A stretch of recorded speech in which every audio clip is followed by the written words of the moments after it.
Thank you, Dan, for joining us. So please give us your views on the torture report. Okay, well, I was getting that this morning here in Berkeley from Australia to start with, from the Sydney Morning Herald. My friend Jeffrey Mason lives in Sydney, and he sent it to me right away. And then I've seen the New York Times, and I've seen your piece. Joe, I haven't had a chance to read that in detail. I also got the message from Sweden, where a number of people are getting signatures on a petition from Sweden to their government that they should not extradite Julian Assange to the U.S. for a number of reasons. They are more interested than I expect them to be in the effect on free press in America. I thought, they won't think of that as their problem, but they do find that as a significant reason not to extradite him, as well as the bad treatment they were expecting looking at Chelsea Manning earlier. That was before this torture report came out. And I just have a message from Sweden now, saying that this new report on torture will strengthen their hand very much in making this petition. They're trying to get prominent Swedes, and they say they have a lot of signatures already. I'm not at all surprised by this report. I'm very distressed by it as a friend of Julian. And as a matter of fact, with his first charge that came out against him, the first indictment a few weeks ago, which only exposed him to 5 years in prison, I was sure that was just trying to reassure the British that they could extradite him and not get into problems of political issues. I felt certain that the government the executive branch would not be willing to put Julian Assange away for only 5 years if they had him in their hands. So I was sure there would be another indictment. And of course, the second indictment that came along not only confirmed what those of us close to him had known all along, that he had every reason to expect an attempt to imprison him in the U.S., but my own guess that they would try to put him away in the same fashion that Nixon tried to put me away in the same charges, the Espionage Act charges. I was the first to face those charges for giving information to the American public. And in what, at that time, legal scholars like Melville Nimmer said was unconstitutional, was in the light of the First Amendment. But even then, and I was charged with 11 counts of violations of the Espionage Act, and one count of which was each worth 10 years, and then one additional count of conspiracy. Oh, there were some charges of theft in there also, but it ended up to 115 years. And of course, in Julian's case, a lot of people have been saying he's up for 170 years because of 17 counts on the Espionage Act. In fact, he has also a count on conspiracy worth 5 years, so it's 175 years. Now, the difference between 175 and 115, I'm glad to defer to him on that honor. It shows inflation, I think, over the years. But there's obviously no difference. They're talking life sentences in each case.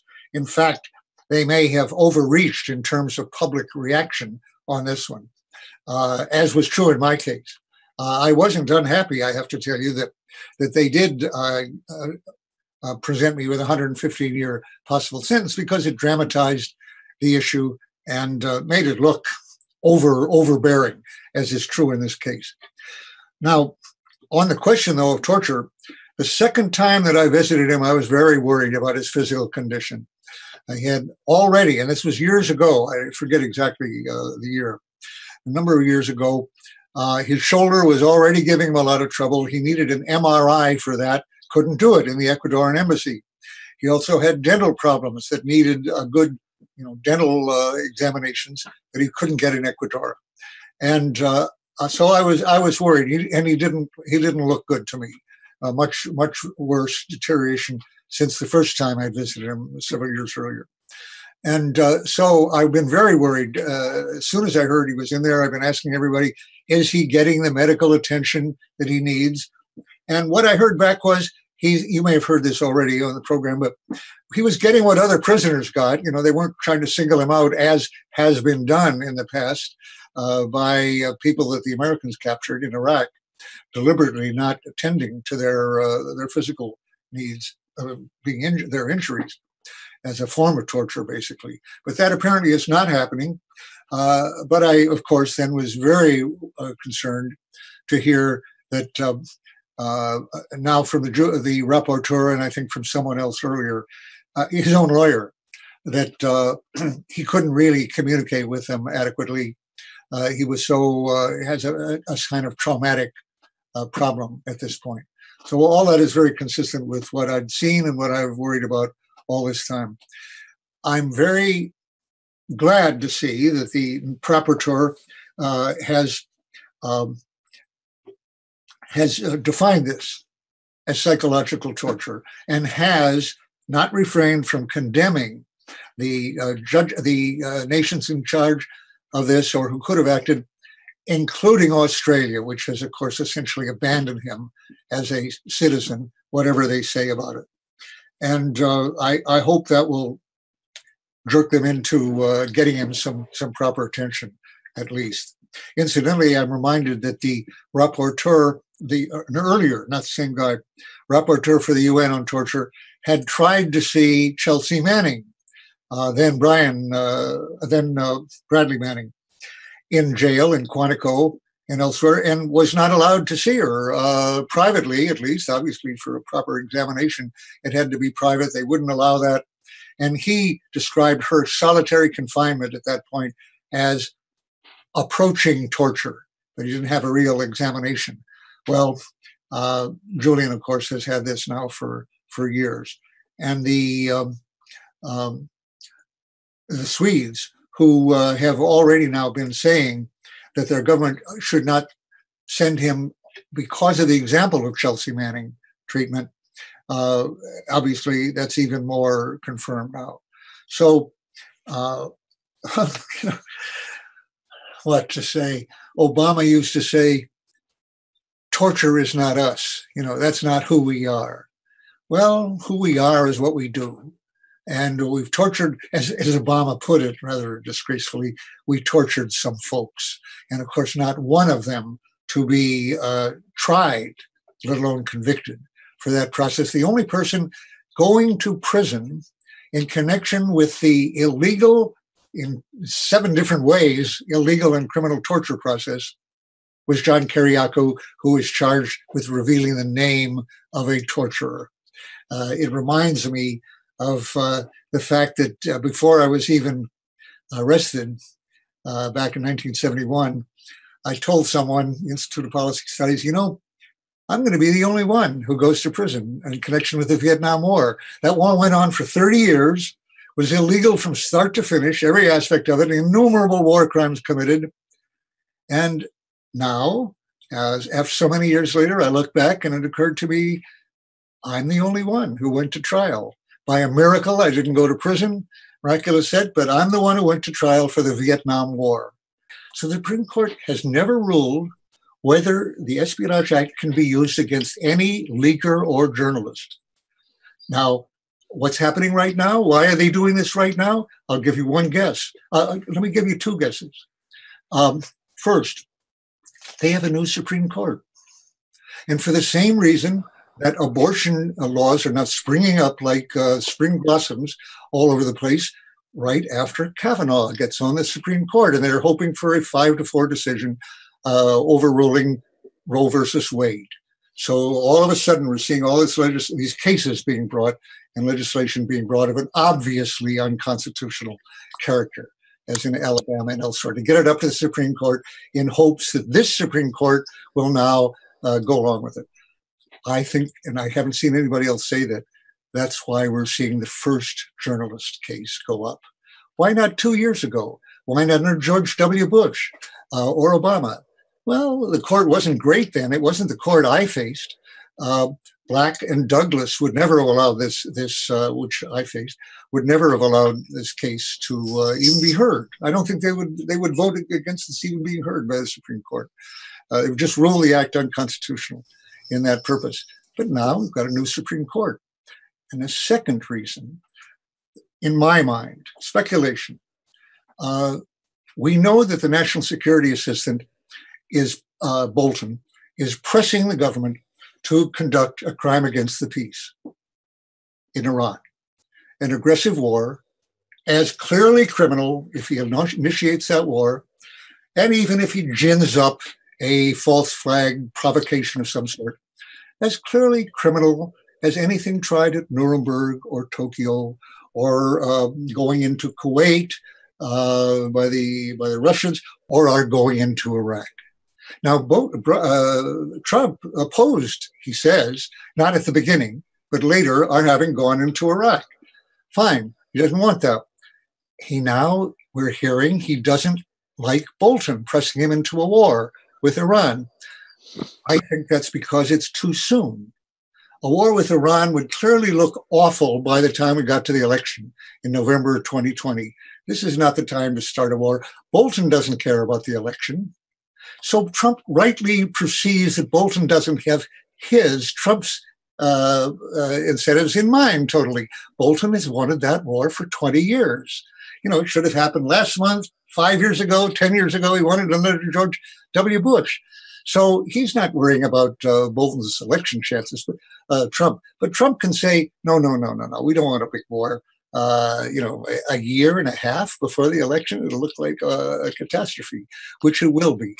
But if we have it in October, the famous October season for surprises, October surprise season, before an election, well, then people will rally around the flag. Great experience of that practically every time, as John Kennedy was bemused by the fact that his popularity went up after the Bay of Pigs.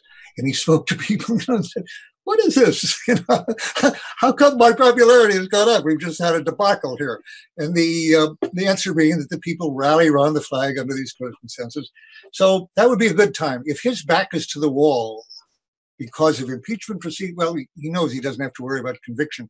But an impeachment in the House would not help him probably in the election, although, it might in terms of getting Republicans to the polls and so forth.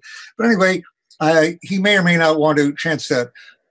But if he's really in trouble because of possible prosecution or real scandals that have come out more than before, I think a war is very much to be expected, a wag the dog kind of war. And moreover, of course, in general, he doesn't want anything more coming out from the Mueller investigation or all these cases that are coming out. In short, this is a president who has every reason to want to shut down the free press. There's never been a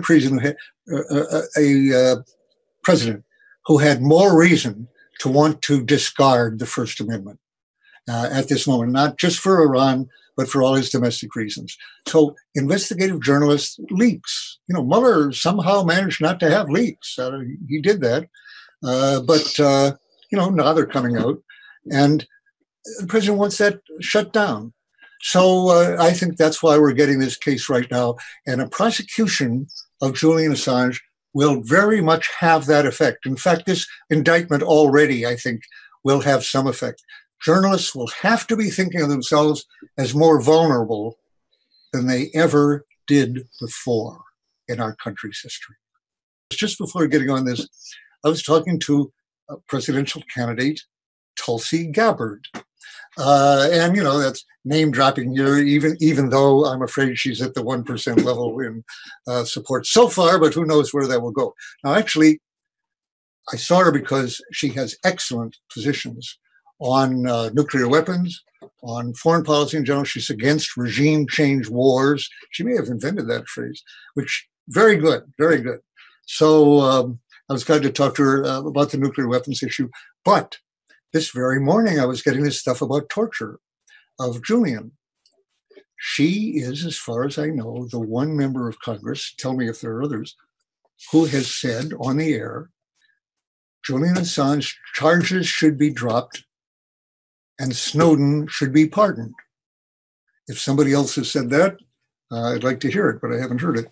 And she was interviewed here, ever saying, got it.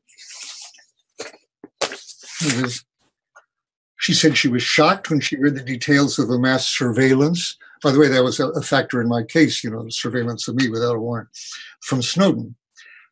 There was something Snowden uncovered and released, something I didn't know, that even as members of Congress, which she'd been, we would have been aware of, should have been aware of, she means. So now that we are aware of it, we can take action to close those loopholes, to change those policies, to protect our civil liberties. Was this NSA going to disclose that information voluntarily? Absolutely not, she says.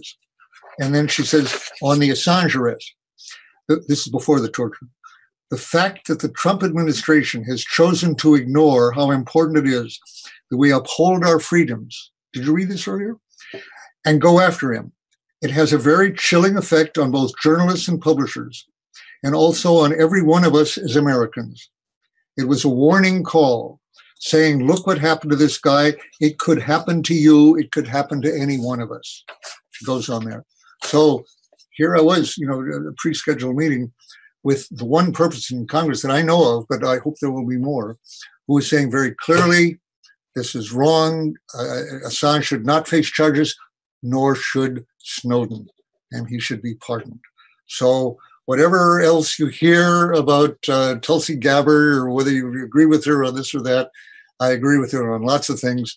We should all be aware this is a person who is carrying the torch on this one, on the First Amendment. Dan, that was incredibly fascinating stuff.